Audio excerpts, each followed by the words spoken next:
A new race is on, and it's bigger than ever. But this time, it's not just about getting there, it's about staying. Welcome to the new race to the moon. In 1969, the world watched in awe as Neil Armstrong became the first human to set foot on the moon. After the last Apollo mission in 1972, we left the moon behind. So why go back now? Today, the moon is more important than ever. It's not just a symbol of exploration, but a stepping stone to future space missions. By returning to the moon, we can build permanent bases, mine for resources, and test technologies for future missions to Mars.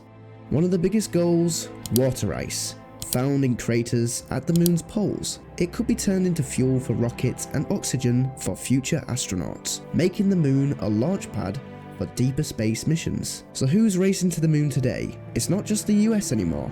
NASA, private companies like SpaceX, and nations like China and Russia are all competing to be the first to establish a long-term presence on the lunar surface. NASA is leading the charge with the Artemis program, aiming to land the first woman on the moon by 2025. They are developing the massive space launch system and working with private companies like SpaceX to build lunar landers. Meanwhile, SpaceX has its own ambitions. Elon Musk's Starship could be the spacecraft to take humans not only to the moon, but eventually to Mars. The race is on to see if SpaceX or NASA will make it first. But the US isn't alone.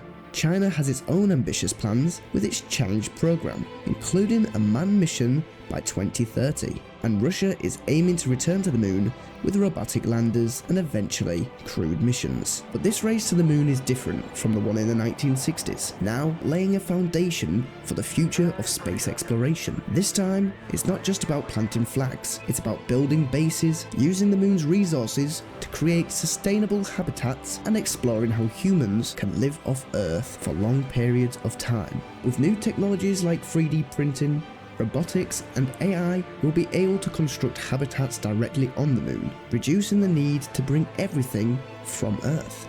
But the moon is just the beginning. By establishing a presence on the lunar surface, we'll unlock the door to the rest of the solar system.